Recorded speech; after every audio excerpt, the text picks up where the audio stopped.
Under the gray sky of a small village, something strange was happening. People's shadows began moving on their own, stealing their owners' dreams one by one. In the morning, the baker still baked bread as always, but his shadow stood against the wall, wielding a painter's brush. It was living out the dream he had once cherished as a child, to become a painter. The baker himself had long forgotten that dream. The bus driver's shadow wasn't holding the steering wheel. Instead, it danced its fingers over piano keys, playing graceful melodies. It was carrying on the dream she had once had as a child, to become a pianist. At his desk, Mr. Kim sorted documents, but his shadow roamed with a camera in hand, taking photographs. It was the image of the dream he once had in his youth, to travel the world and become a photographer. The villagers grew more and more lifeless. Where dreams had once been, only words like, "You have to be realistic. You're too old for that now," and "Stability is everything," remained. They repeated the same routine every day: wake up, eat, work, sleep. The place where dreams once bloomed was now filled with resignation and compromise. One day, a young girl moved into the village. 12-year-old Mina dreamed of becoming a painter. But something was different. Unlike the other adults, Mina's shadow moved exactly as she did. It painted when she painted, and smiled when she smiled. Mina grew curious. Why did the adults' shadows do something else? That night, she slipped out of her house and wandered through the village. In the moonlight, she found the shadows gathered together, talking amongst themselves. Our owners gave up their dreams. So we're living them in their place. At first, we tried to dream alongside them, but they kept telling us to face reality. So now, we gather here, and keep those dreams alive, hoping that one day, our owners will take them back. Mina realized. The shadows weren't bad at all.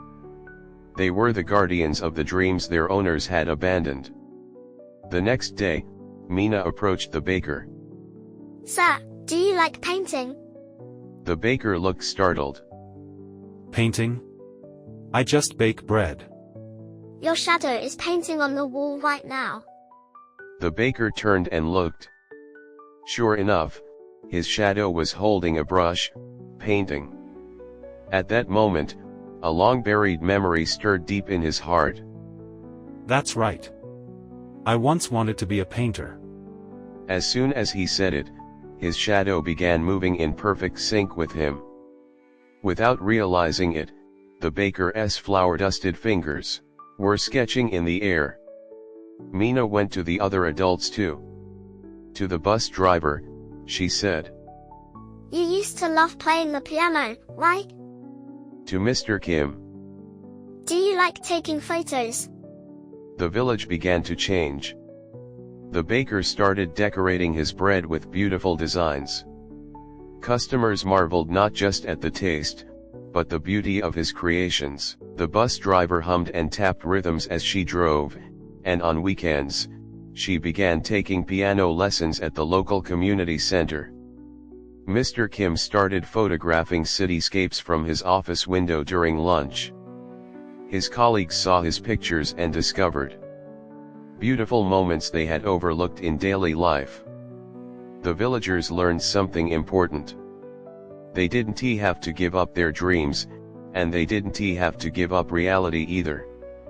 The two could coexist. Thanks to Mina, people slowly began reclaiming their dreams, and the gray sky over the village regained its color. The shadows no longer acted apart from their owners. They nurtured dreams together. The baker's shadow painted on bread alongside him, and the bus driver's shadow tapped its fingers to the beat with her. Shadows were never stealing our dreams. Mina said. We only thought we had abandoned them. But deep inside, they were still alive, and the shadows were keeping them safe until we returned. Months later, the village had completely transformed. The bakery was renamed the Dream Bakery, and the baker's artistic breads drew customers from far away. At the bus stop, soft piano melodies played, music the driver shared to soothe weary hearts. In the evenings, Mr. Kim hosted small photo exhibitions, sharing the beauty hidden in everyday life. Mina still painted, but she was no longer alone. The adults who had reclaimed their dreams became her teachers, and she taught them in return, never to give up dreaming. The villagers' shadows now moved in perfect harmony with them. They had found a balance between dream and reality, and their days became richer. That night, Mina wrote in her diary, "There were never shadows that stole dreams. Only people who forgot them. The shadows were simply remembering for us, waiting for the day we would dream again." The night sky above the village sparkled with stars, as many as the dreams people now held. And under that starlight, people and their shadows dreamed of tomorrow together. Dreams are not meant to be stolen. Dreams are meant to be grown. Even while making peace with reality, we should plant a seed of dream in our hearts. Someday, that seed will bloom into a beautiful flower that colors our everyday lives.